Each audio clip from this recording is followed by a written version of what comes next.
wounds are kept open to fuel desires for revenge and retaliation, both of which are central to resentment. In other words, revenge and retaliation are sort of the components that make up resentment. There's a strong conviction that the infidelity is entirely the other person's fault, leading to a desire to make them suffer because they hurt you.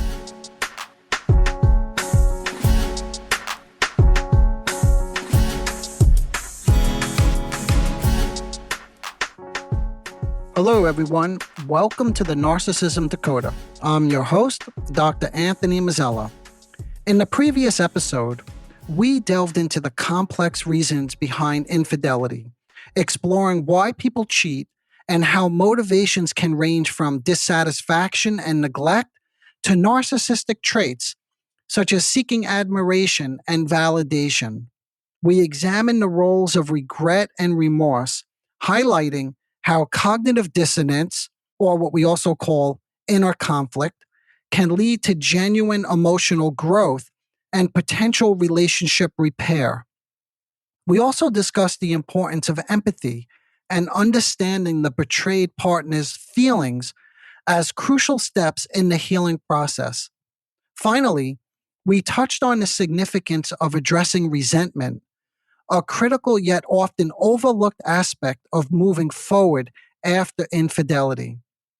In this episode, we will do a deeper dive into the topic of resentment, a powerful emotion that can significantly hinder the healing process.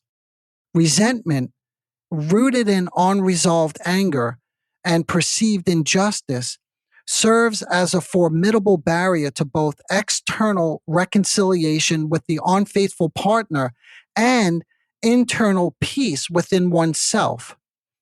In other words, reconciliation can both be external, involving rebuilding trust and repairing the relationship with the cheater, and internal, where individuals work on resolving their own feelings and finding peace within themselves. Internally, reconciliation must involve letting go of resentment, understanding one's own emotions, and finding a way to move forward, whether that involves staying in a relationship or not.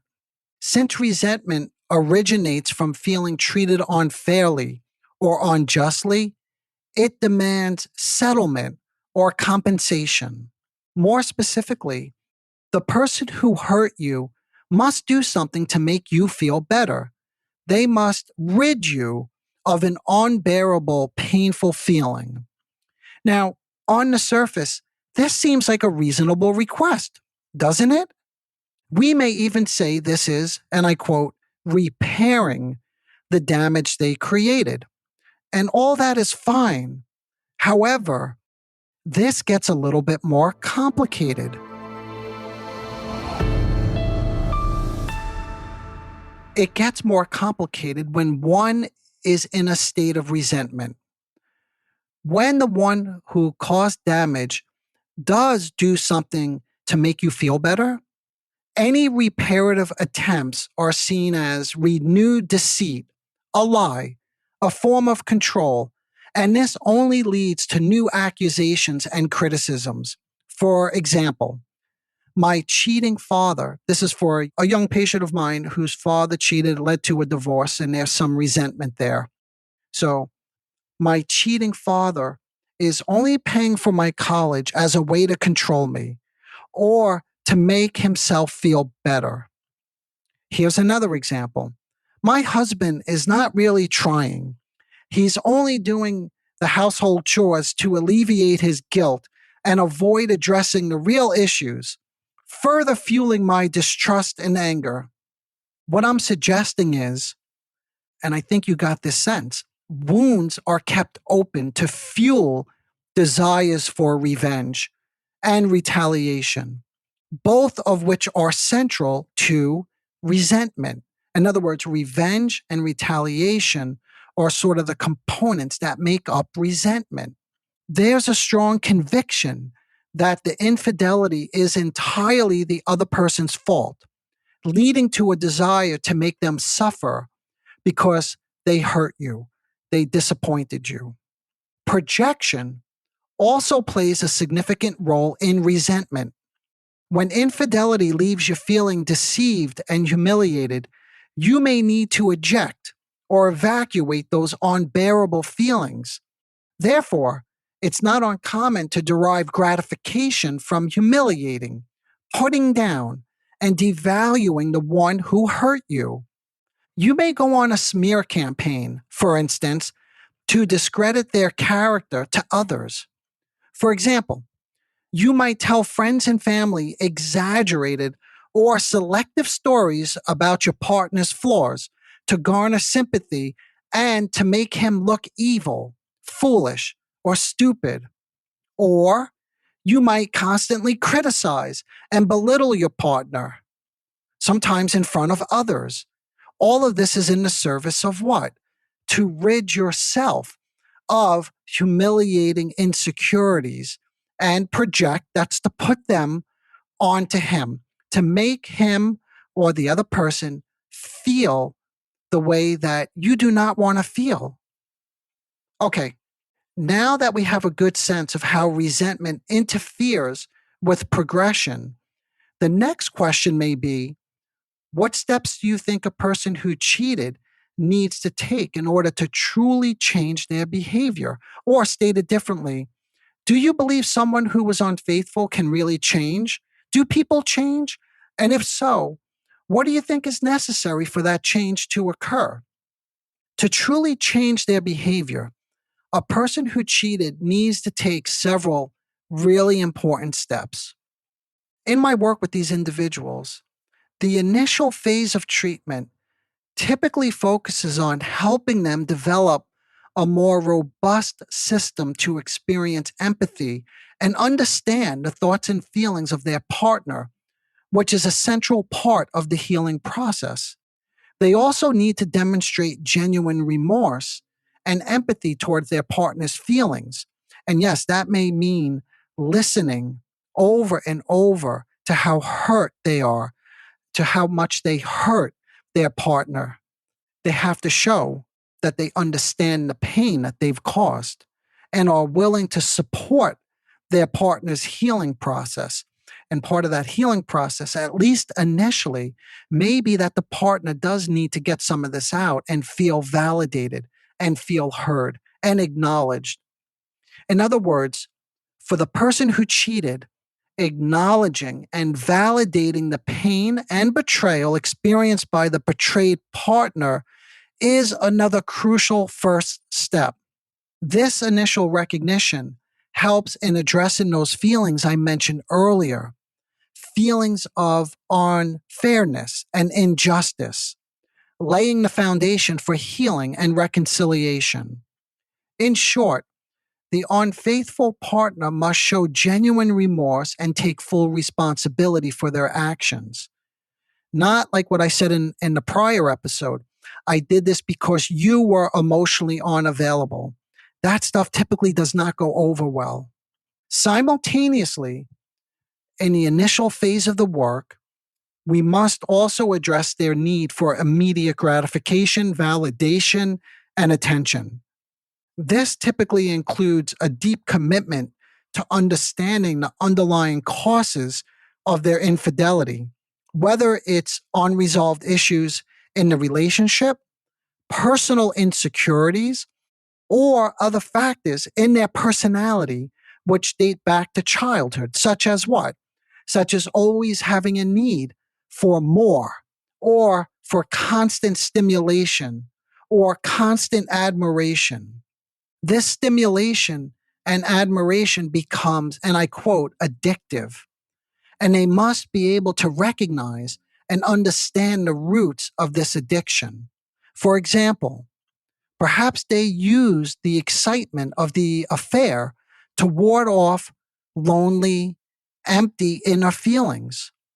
Or perhaps the affair serves to ward off anxiety that's associated with feeling like one is not enough, one is a failure, or a loser, or insignificant, not important. See, these are all narcissistic characteristics, by the way, and part of the personality, which must come into play if one is serious about the journey of healing.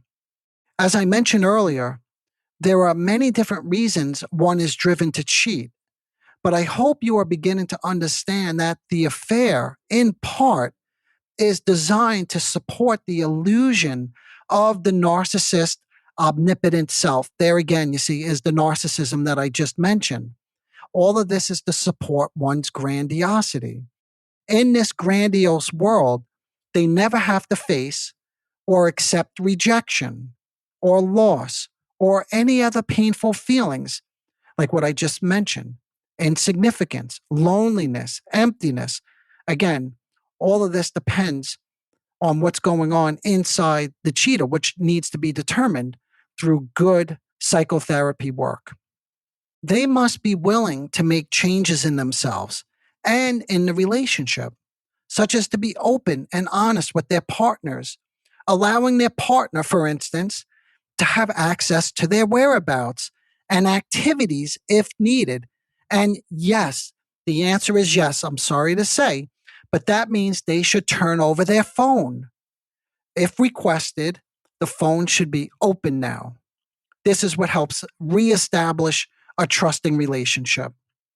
Let's conclude by returning quickly to the person who experienced infidelity and is holding on to the resentment. Earlier, I called it the adhesiveness of the trauma. I don't think I adequately dealt with the question of how can one let go of resentment?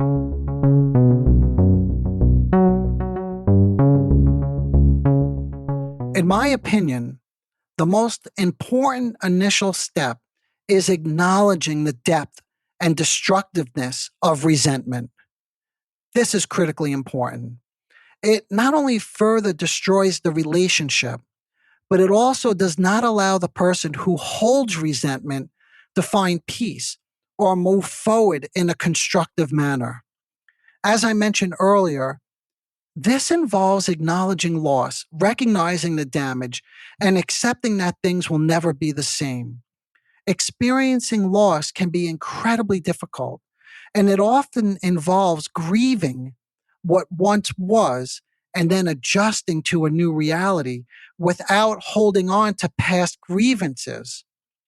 Professional therapy, oftentimes, what I find to be most helpful is individual therapy and couples therapy because of the issues that I've been detailing throughout these last two episodes. Work needs to go on both individually and interpersonally in the relationship, within oneself and in the relationship.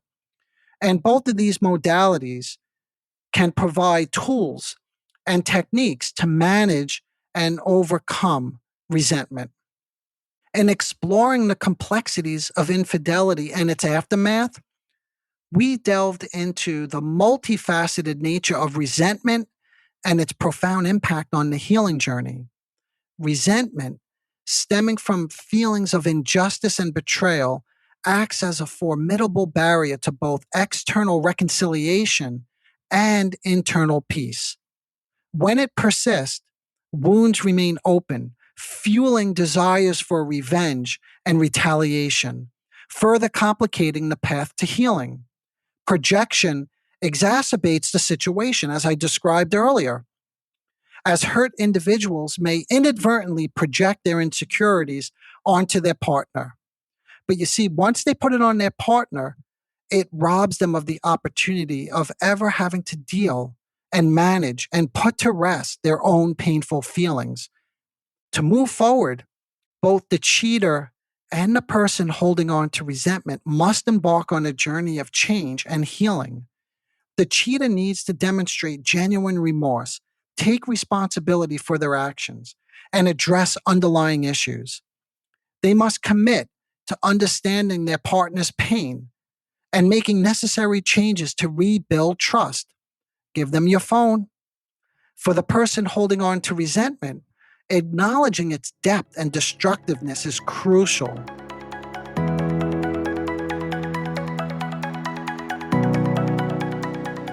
Okay, we have covered quite a bit of ground here, and it's time to wrap it up. As always, if I said anything to confuse you, please feel free to reach out to me directly. Until next time, engage your mind, not for the individual who has experienced infidelity, not your resentment. And for the person who cheated, not your grandiose fantasy. Okay, until next time, bye for now. Disclaimer alert. The Narcissism Dakota podcast is provided for general information purposes only. The content presented in this podcast is not intended to diagnose, treat, or cure any psychological condition related to narcissism. The content on this podcast should not be considered a substitute for professional medical advice, diagnosis, or treatment. For specific advice pertaining to narcissism or any other psychological condition, you could reach me directly. I am an experienced mental health practitioner who is always taking on new patients. If you would just like a consultation, I can do that too.